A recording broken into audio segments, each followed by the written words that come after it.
Sunday से लेकर Saturday तक अगर कुछ वायरल टिप्स एंड ट्रिक्स मिल जाए जिससे हमारे घर और किचन के काम तो आसान हो ही, साथ ही समय और पैसे की भी बचत हो, तो इसको कौन नहीं अपनाना चाहेगा। दोस्तों, आज मैं फिर से आपके लिए कुछ वायरल टिप्स एंड ट्रिक्स लेकर आई हूँ, जिसको आप देखें। हो सकता है इनमें से कुछ टिप्स एंड ट्रिक्स आपके भी काम आए, आपका भी समय और पैसा बचे, साथ ही साथ आपका काम करना भी काफी आसान हो जाए। तो दोस्तों, हमेशा की तरह वीडियो देखने से पहले कमेंट बॉक्स में लिखकर ये बताना ना भूलिएगा कि आप इस चैनल के वीडियोस किस शहर या फिर किस गांव से देख रहे हैं, जिससे मैं लिखकर आपको थैंक्स बोल सकूं। तो चलिए देख लेते हैं आज की सबसे पहली टिप। आज मेरे प्रेशर कुकर का हाल देखकर आप ही सोच रहे होंगे कि कैसे इतना ज़्यादा जल गया। क्या होता है, जैसे हम किचन में खाना बना रहे हैं या फिर घर में कोई भी काम कर रहे हैं, अचानक से कोई ऐसा काम आ जाता है कि हमें वो काम छोड़ना ही पड़ता है। प्रेशर कुकर का हाल देखिए, इसको छुड़ाना काफ़ी ज़्यादा टफ है, जल्दी नहीं छूटेगा, काफ़ी ज़्यादा इसमें मेहनत करनी पड़ेगी।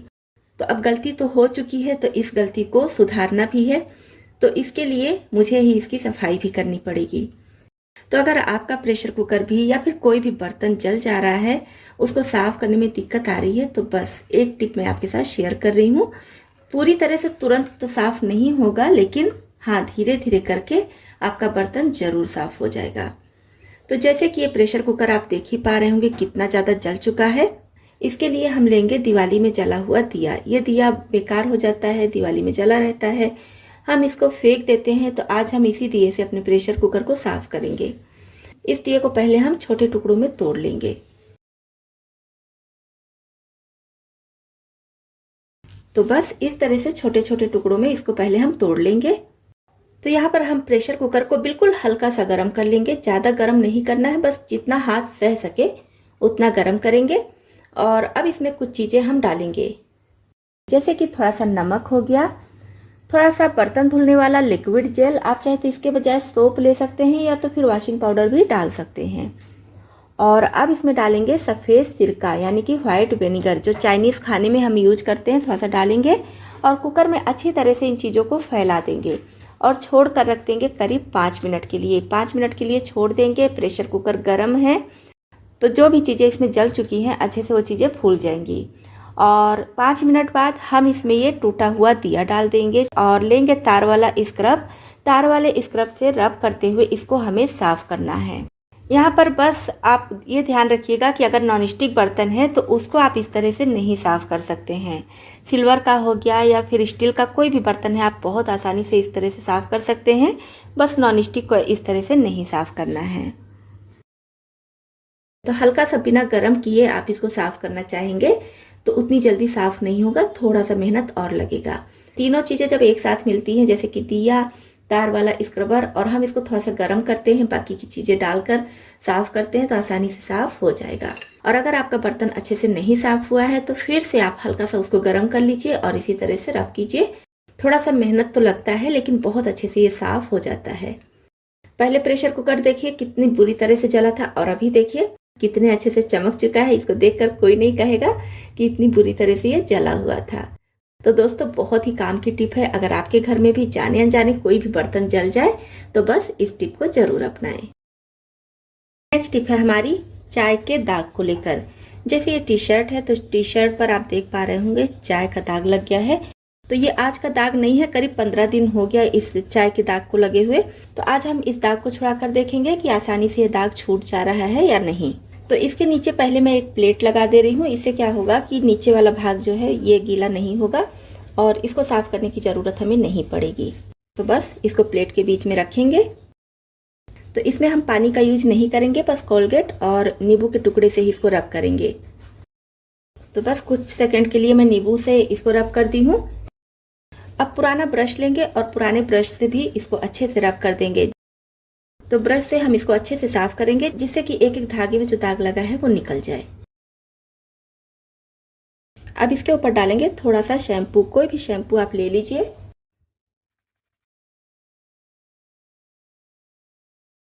मुझे देखने से तो लग रहा है कि दाग हल्का हो गया है। अब हम इसको धुलकर देख लेंगे।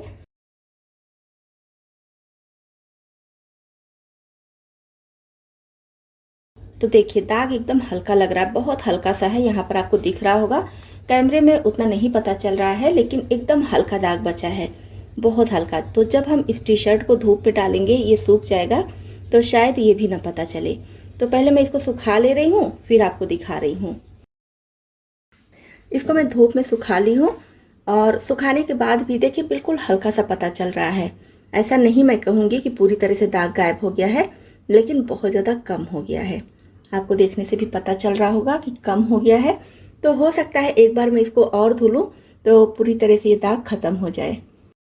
अगर आपके किसी भी कपड़े पर चाय गिर जाए और उसको तुरंत आप साफ कीजिए इस तरह से, तो दाग बिल्कुल भी नहीं पता चलेगा, पूरी तरह से खत्म हो जाएगा। क्योंकि जब इतना पुराना दाग इतना हल्का हो सकता है तो तुरंत गिरी हुई चाय का दाग और जल्दी से साफ होगा। चलिए बढ़ते हैं नेक्स्ट टिप की तरफ।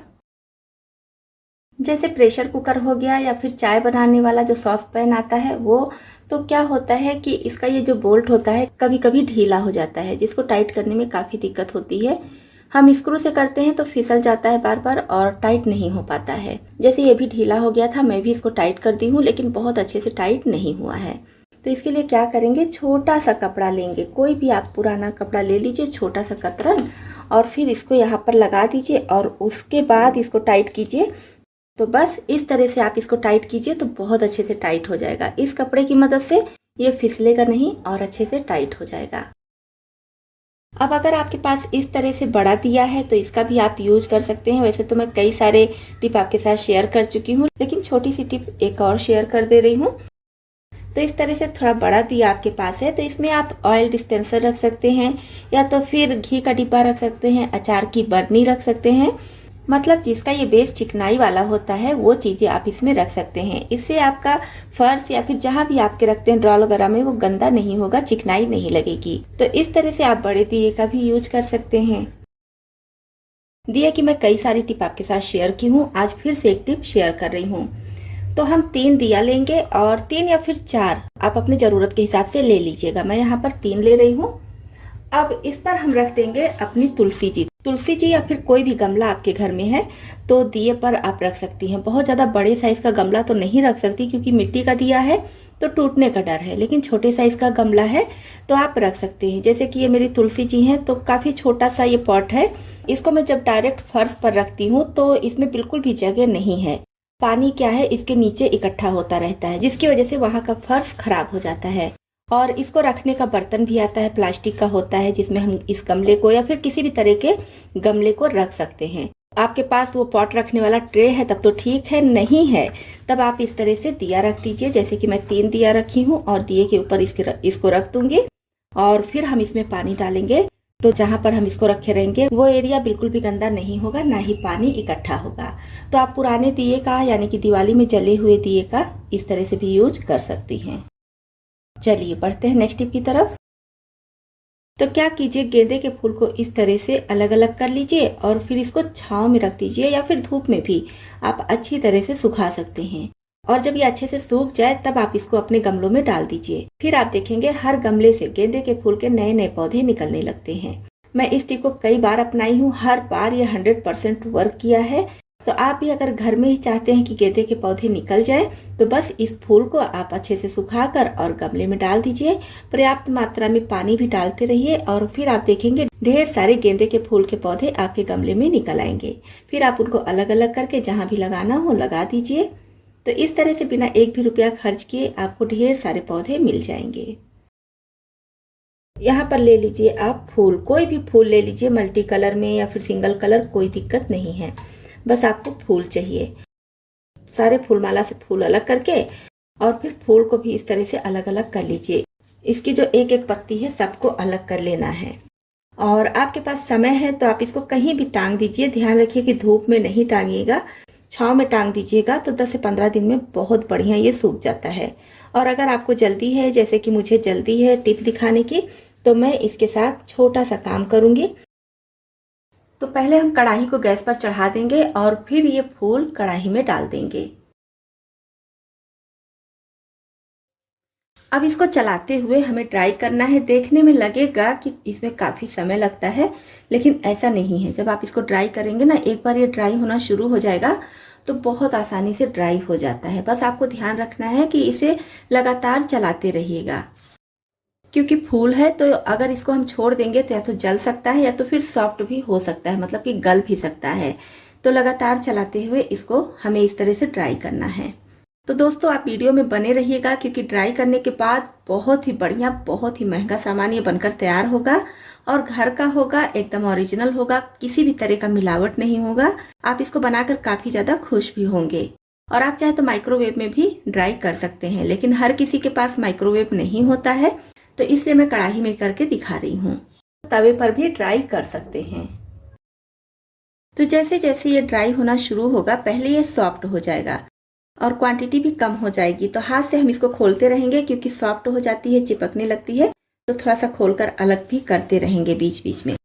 और आप सोचेंगे कि धूप में भी तो सुखा सकते हैं। हाँ, इसको आप धूप में भी सुखा सकते हैं, लेकिन धूप में सुखाने से इसकी खुशबू उड़ जाती है, इसलिए हम इसको छांव में ही सुखाएंगे या तो फिर इस तरह से कढ़ाई में या फिर माइक्रोवेव में ड्राई करेंगे। बस इस तरह से लगातार इसको चलाते रहेंगे और ये बहुत अच्छे से ड्राई हो जाता है। तो यहाँ पर आप देख पा रहे होंगे फूल बहुत अच्छे से ड्राई हो चुका है। तो अब हम फ्लेम ऑफ करके इसको कढ़ाई में इस तरह से फैला देंगे, जिससे कि थोड़ा बहुत अगर कसर हो तो वो भी अच्छे से ड्राई हो जाए। तब तक हम आगे की तैयारी करते हैं। तो यहाँ पर मैं ली हूँ नारियल। नारियल का छिलका नहीं चाहिए, नारियल का ये जो जटा होता है ना, जटा वाला भाग चाहिए, यानी कि नारियल के ऊपर का जो भाग होता है रेशे वाला, वही हमें चाहिए। तो इसको हम नारियल के सेल से पहले अलग कर लेंगे और फिर छोटे छोटे टुकड़ों में कैंची या फिर चाकू की मदद से कट कर लेंगे। तो फूल तो यूज हुआ ही है, ये भी अभी आपके घर में पूजा पाठ में खूब यूज हुआ होगा। तो मेरे घर में भी नारियल का खूब यूज हुआ है, तो मैं उसी में से ये ली हूँ। तो इसको हम छोटे छोटे टुकड़ों में कट करेंगे और फिर डाल देंगे मिक्सी जार में। अब इधर फूल भी अच्छी तरह से ठंडा हो गया है, तो ये फूल भी हम इसी मिक्सी जार में डाल देंगे। जितना महीन हो सके उतना महीन पीस लीजिएगा। तो यहाँ पर देखिए मैं इसका पाउडर तैयार कर ली हूँ। तो इसका जो रेशा है, थोड़ा हार्ड वाला रेशा होता है, वो नहीं पिसता है, तो इसको हम छान कर हटा देंगे। तो इस तरह से देखिए इसका मैं पाउडर तैयार कर ली हूँ। और मेरी मिक्सी थोड़ी ख़राब है, इसलिए एकदम फाइन नहीं हुआ है। आप अगर अच्छे से करेंगे, मिक्सी अच्छी होगी तो और ज़्यादा फाइन हो जाता है। ये थोड़ा सा और रेशा दिख रहा है, तो इस तरह से मोटी जाली ले रही हूँ और इससे छान कर निकाल दे रही हूँ। इसमें हमें ये रेशा वाला भाग नहीं चाहिए, बाकी थोड़ा सा मोटा भी है तो भी चलेगा। फूल तो एकदम फाइन पाउडर में तैयार हो जाता है, फूल को महीन करने में नहीं दिक्कत होती है, लेकिन ये जो नारियल का रेशा होता है ना, इसको पीसने में थोड़ी सी दिक्कत होती है। और इसको फेंकेंगे नहीं, इसका यूज आप अपने प्लांट्स में कर सकती हैं। जैसे कि कोई आपके घर में प्लांट हो तो उसमें डाल दीजिए, ये खाद का काम करेगा। और जो हम बार बार पानी डालते हैं, गर्मियों में पानी सूख जाता है प्लांट्स का, तो बार बार पानी डालने की भी ज़रूरत नहीं पड़ेगी, क्योंकि ये पानी को सोख करके रखता है। तो मैं भी इसको डाल दूंगी अपने घर की तुलसी जी में। तो यहाँ पर ये देखिए इतना फूल और फिर नारियल का जो छिलका था, जो रेशा था, उसका पाउडर तैयार हो गया है। अब इसमें हमें कुछ चीज़ें और ऐड करनी है। अब आप चाहें तो बाकी चीज़ों के साथ में थोड़ा सा हवन सामग्री डालकर भी पीस सकते हैं, लेकिन मैं नहीं पीसी हूँ। मैं ले रही हूँ मोटी जाली और इसमें थोड़ा सा हवन सामग्री डालकर इस तरह से छान लूँगी। तो जो इसका महीन भाग होता है वो इसमें आ जाएगा और बड़े भाग को हवन करने के लिए अलग रख लूँगी। इसमें हवन सामग्री भी आ गया है। अब लेंगे कपूर। तो मैं यहाँ पर 2 कपूर की टिकिया ले रही हूँ। आप अपने ज़रूरत के हिसाब से, मतलब कि जितनी मात्रा में आप बाकी की चीज़ें ले रहे हैं उसी के हिसाब से कपूर ले लीजिए। इसको इस तरह से प्रेस करके इसका पाउडर तैयार कर लेंगे। तो बहुत आसानी से इसका पाउडर हाथ से ही तैयार हो जाता है। अब इन चीज़ों को हम पहले मिला लेंगे। अब इसमें हम डालेंगे तिल का तेल। तो मैं यहाँ पर तिल का तेल ले रही हूँ, जो पूजा में यूज होता है। आप चाहे तो इसके बजाय देसी घी का यूज भी कर सकते हैं। तो ज़रूरत के हिसाब से, मतलब कि ये थोड़ा सा मिक्स हो जाए, हल्का सा कंबाइन होने लगे, उतना हमें तिल का तेल या फिर देसी घी डालना है। और अब हम इसमें डालेंगे थोड़ा सा गंगा जल। बहुत ज़्यादा नहीं डालेंगे, नहीं तो ये गीला हो जाएगा। बस थोड़ा सा, लगभग 1 टेबल स्पून के करीब मैं गंगा जल डाल दे रही हूँ। किसी भी पूजा पाठ में हवन सामग्री, कपूर या फिर गंगा जल का यूज तो होता ही है। तो सारी चीज़ें अच्छे से यहाँ पर मिल चुकी हैं। अब इसको हम छोटा छोटा इस तरह से धूप बत्ती बना लेंगे। बहुत आसानी से बन जाएगा, क्योंकि इसमें तिल का तेल पड़ा हुआ है, या फिर आप देसी घी डालेंगे तो देसी घी रहेगा, थोड़ा सा गंगा जल भी रहता है, जिसकी वजह से आसानी से ये बन जाता है। इस तरह से छोटा छोटा या फिर साइज अपने हिसाब से आप बना लीजिए, बहुत आसानी से ये बन जाता है। तो देखिए यहाँ पर मैं बनाकर तैयार कर ली हूँ। अब इसको हमें रख देना है सूखने के लिए। फैन की हवा में रात भर रख दीजिए, अच्छी तरह से सूख जाएगा। फैन की हवा में नहीं रखना चाहते हैं तो कहीं भी रख दीजिए, सूख जाएगा, कोई दिक्कत नहीं होगी। बस ध्यान रखिएगा कि धूप में नहीं रखना है, धूप में रखने से इसकी खुशबू उड़ जाती है। तो ये बनकर तैयार हो गया है हमारी पूजा में यूज करने के लिए धूप। मार्केट में ये धूप मिलता है लेकिन शेप उसका ज़्यादा अच्छा होता है क्योंकि मशीन से बना होता है। हम इसको घर में बनाकर तैयार किए हैं। उतना फिनिशिंग तो नहीं आया है लेकिन फिर भी काम बहुत अच्छा करेगा ये। और इसमें कोई भी मिलावट नहीं है क्योंकि हम इसको घर पर बनाए हैं, तो हमें पता है कि सारी चीज़ें इसमें शुद्ध पड़ी हैं। तो देखिए अच्छी तरह से ये सूख चुका है और अब मैं इसको जला कर दिखा रही हूँ। तो देखिए कितने अच्छे से ये जल रहा है। तो इसको आप अपने पूजा रूम में रख लीजिए, जब भी पूजा करना हो इसको जलाइए, पूरे घर की निगेटिविटी दूर हो जाएगी और आपका घर एकदम बढ़िया खुशबूदार होगा। जैसे हवन वगैरह होता है, वातावरण शुद्ध हो जाता है, तो सेम उसी तरह से जब आप इसको जलाएंगे आपके घर का वातावरण एकदम शुद्ध हो जाएगा। सारी हम पूजा की चीज़ें ही यूज किए हैं। वैसे हम इन चीज़ों को फेंक देते, जैसे कि फूल हो गया या फिर नारियल का जटा हो गया, ये सब हम फेंक देते। तो आप चाहे तो पूजा में इसका यूज कर लीजिए या तो फिर ऐसे ही शाम के समय अपने घर में जला दीजिए, आपके घर का वातावरण एकदम शुद्ध हो जाएगा। फूल माले में से थोड़ा सा फूल ले लीजिए और इसको डाल दीजिए प्रेशर कुकर में। तो यहाँ पर कोई ज़रूरी नहीं है कि आप गेंदे का ही फूल लीजिए, कोई भी फूल आप ले सकते हैं। मैं यहाँ पर सिर्फ गेंदे का ले रही हूँ। अब इसमें 1 गिलास पानी डाल देंगे, 1 या फिर आधा, जैसा फूल है उसके हिसाब से आप पानी डाल दीजिए और इसका ढक्कन लगाकर सिर्फ 1 सीटी आने दीजिए हाई फ्लेम पर। उसके बाद फ्लेम ऑफ करके इसको रख दीजिए, पूरी तरह से ठंडा हो जाए। तो जब इसका प्रेशर निकल जाए तब आप इसको छान कर फूल अलग कर लीजिए और पानी अलग कर लीजिए। फूल के इस बचे हुए भाग को भी हम फेंकेंगे नहीं, इसको डाल देंगे अपने प्लांट्स में, ये खाद का काम करेगा। और ये जो पानी बचा है इसमें डालेंगे 1 कपूर की टिकिया। इस तरह से हल्का सा प्रेस करेंगे तो ये टूट जाता है, इसी में पाउडर बन जाता है, तो डाल देंगे। नहीं टूट रहा है तो किसी भी चीज़ से कूट कर भी आप डाल सकते हैं। अच्छे से इसको मिक्स कर लेंगे, जैसे कि आप इसका यूज कर सकते हैं रूम फ्रेशनर की तरह। घर में जहाँ भी बैड स्मेल आ रही है या फिर बैड स्मेल नहीं भी आ रही है, आपको अच्छी सी खुशबू चाहिए तो इस स्प्रे का आप यूज कर सकते हैं। किसी भी तरह का केमिकल नहीं है, कोई भी मिलावट नहीं है, घर पर बना हुआ एकदम शुद्ध है। जब ये पूरी तरह से ठंडा हो जाए तब स्प्रे बॉटल में भर लीजिए। इसमें से फूलों की महक तो आएगी ही, साथ ही साथ कपूर की खुशबू भी आती रहती है, जिसकी वजह से हमारे घर का एक एक कोना बहुत ही बढ़िया महकेगा। तो यहाँ पर सिर्फ हमें 1 दिया चाहिए, छोटा या फिर बड़ा कोई भी दिया आप ले लीजिए। मैं छोटा दिया ही ले रही हूँ। अब जैसे हम सभी के घरों में कई कई चाकू होते हैं, चाकू यूज करते करते काफ़ी ज़्यादा रफ हो जाता है, तो इसको हम दिए से बहुत अच्छे से शार्प कर सकते हैं। आप चाहे तो इस तरह से रब करते हुए इसको शार्प कीजिए या तो फिर दिए को हाथ में लेकर चाकू पर इस तरह से रब कीजिए, तो भी आपका चाकू बहुत अच्छे से शार्प हो जाता है। तो घर में जितना भी चाकू है सबको आप बस पुराने दिए से शार्प कर लीजिए, सारे चाकू काफ़ी ज़्यादा शार्प हो जाएंगे। इस तरह स्टील के बॉटल हम सभी के घरों में होते हैं, चाहे तो मिल्टन का या जो भी हो। अगर इसको बराबर साफ नहीं करते हैं, ऐसे ही रख देते हैं, तो अजीब सी स्मेल आने लगती है। तो अगर ऐसी स्मेल आपकी बॉटल से भी आ रही है तो बहुत अच्छी टिप आपके साथ शेयर कर रही हूँ। तो इसके लिए हम लेंगे पुराना न्यूज़पेपर और इसको इस तरह से फोल्ड करके और फिर ऐसे रोल कर लेंगे और इस रोल को हम इस बॉटल में डाल देंगे। अब इसको बंद करके छोड़ देंगे 2 से 3 घंटे के लिए।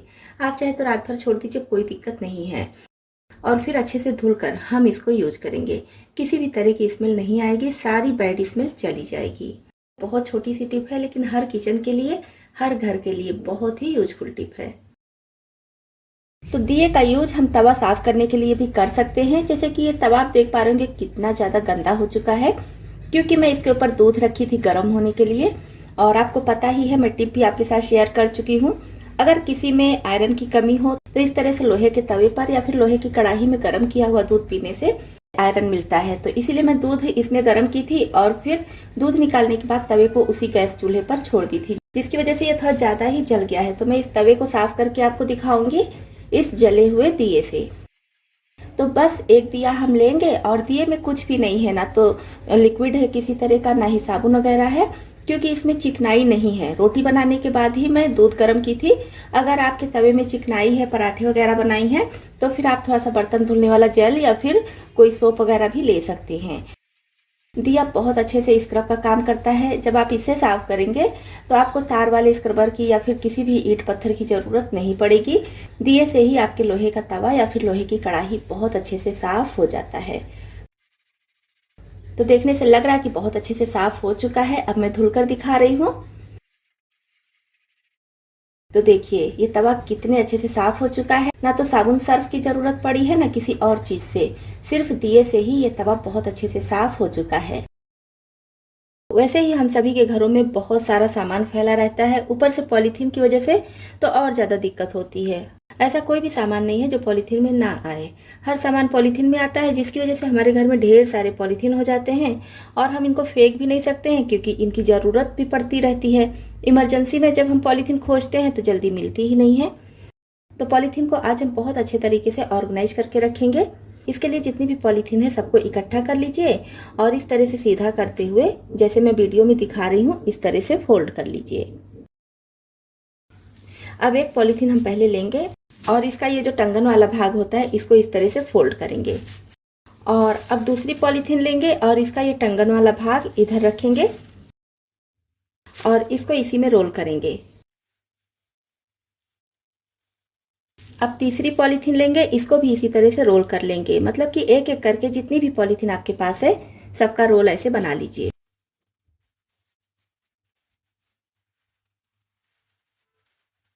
तो ये देखिए कितनी ढेर सारी पॉलीथीन थी और कितना छोटा सा रोल बना है। तो अब इसको हम रखेंगे कैसे, ये भी देख लेते हैं।